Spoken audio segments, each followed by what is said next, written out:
Hello friends, slate chalk and টকে তোমাদের সবাইকে স্বাগত।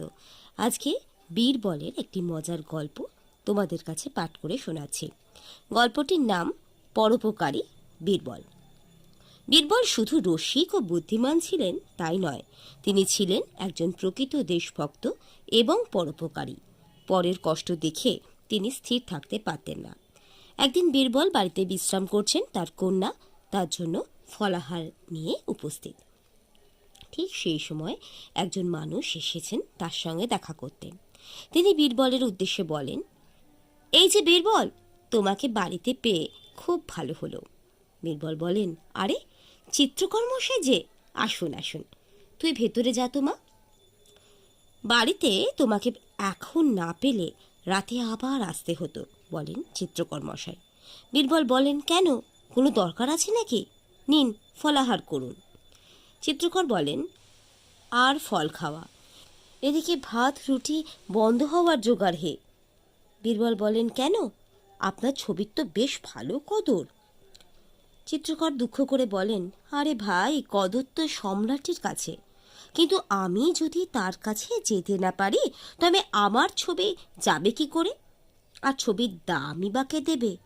ওই বেটা দ্বাররক্ষীটাই যত নষ্টের গোড়া। বীরবল বললেন, বুঝতে পেরেছি, ওই রক্ষী নামে আগেও একবার শুনেছি বটে, কিন্তু ব্যাপারটা যে এত দূর গড়িয়েছে ভাবিনি। চিত্রকর বলেন, রাজসভায় ঢোকার আগেই ও এত দক্ষিণা চায় যে তা আমার সাধ্যের অতীত। ছবি বিক্রি হলে তবেই না পয়সা, এই এক মহা সমস্যা হয়েছে। বীরবল চিন্তিত হয়ে বলেন, ঠিক। কিন্তু তিনি চিত্রকর মশাইকে আশ্বস্ত করে এই বলেন, কোনো চিন্তা নেই, এর একটা বিহিত আমি করবই। এতে চিত্রকর খুব আশ্বস্ত হলেন এবং বলেন, আহ, বাঁচালে ভাই, কিন্তু একটা কথা, এ ব্যাপারে আর কারোর সাথে আলোচনা করা চলবে না। আমি চাই ব্যাপারটা গোপন থাকুক। চিত্রকর মশাই বলেন, বুঝতে পেরেছি ভাই, আজ চলি। বীরবল বলেন, হ্যাঁ, আসুন। চিত্রকর মশাই চলে যাওয়ার পর বীরবল ভাবতে থাকেন, হতভাগা রক্ষীটাকে এবার শিক্ষা দেওয়া দরকার। কিন্তু সম্রাট আমাকে যে ক্ষমতা দিয়েছেন তার জোরে আমি এখনই ওকে বরখাস্ত করতে পারি, তবে বিনা প্রমাণে তা করলে সম্রাটের খারাপ লাগতে পারে।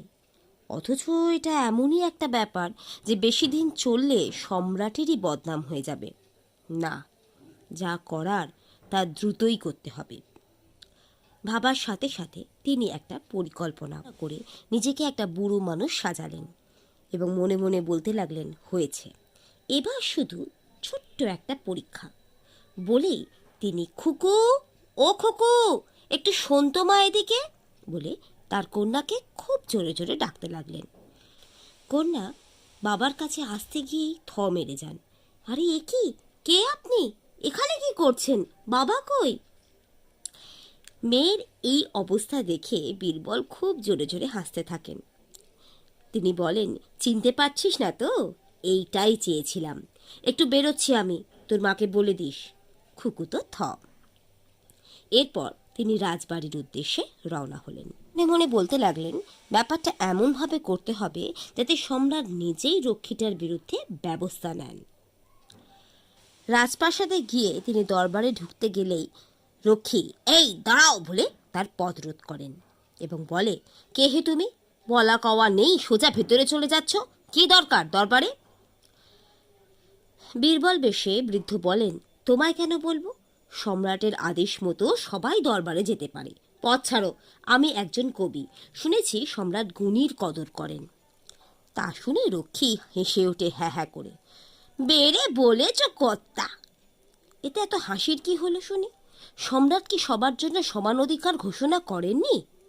রক্ষী বলে, শোনো বুড়ো, সম্রাটরা ওরকম অনেক কিছু ঘোষণা করেন, কিন্তু আইনটা আমরা নিজের মতো খাটাই, বুঝলে? বীরবল তো থ।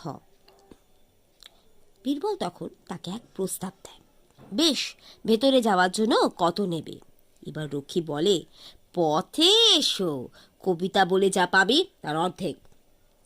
বীরবল তাতে সম্মত হয় এবং দরবারে প্রবেশ করে এবং মনে মনে বলতে থাকে, যা পাবো তার অর্ধেক। ঠিক হ্যাঁ, এমন আদাহাদি বকরা তোকে দেব, সারা জীবন মনে রাখবি বেটা। তারপরে বীরবল সম্রাটকে খুব সুন্দর একটি কবিতা পাঠ করে শোনান। কবিতা পাঠের পর সম্রাট তাতে খুব আনন্দ পান এবং বলে ওঠেন, বাহ, অপূর্ব, সত্যি আপনার কবিতা খুব সুন্দর, বলুন কি চান আপনি। বীরবল বলে, জাহাপানা, সত্যি যদি আপনি খুশি হয়ে থাকেন তবে এর জন্য আমি 50 খাল চাবুক খেতে চাই।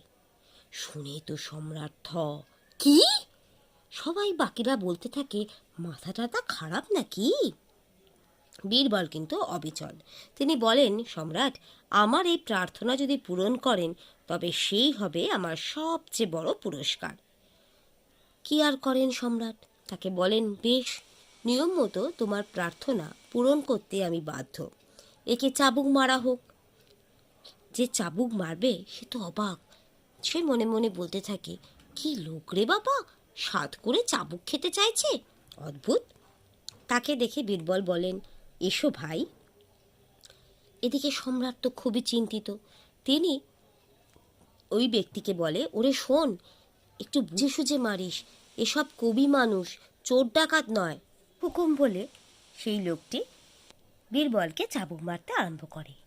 1 2 করে 25 খা হতেই চাবুক মারার পর বীরবল বলে, ব্যাস, এবার থামো ভাই।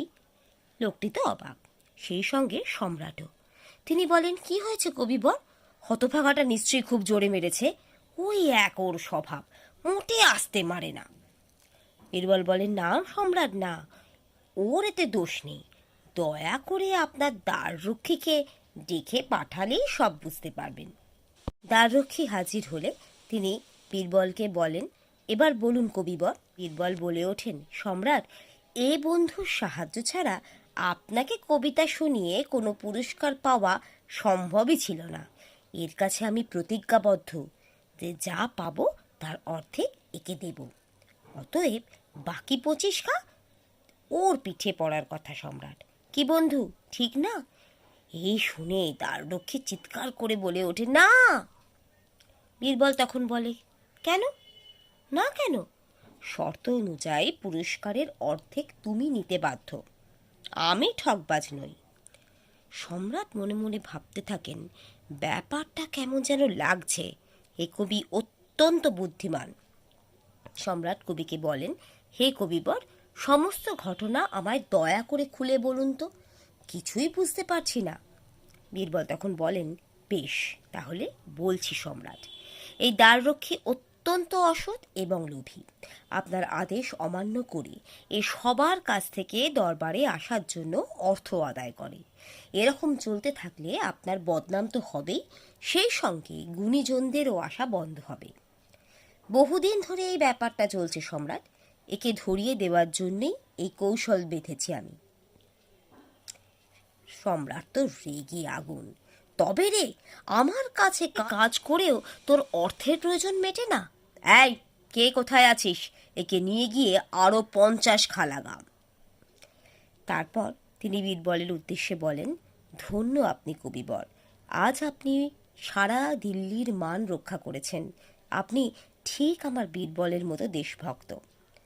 তখন বীরবল তার দাড়িগোঁফ খুলে বলেন, মতো কেন বলছেন সম্রাট?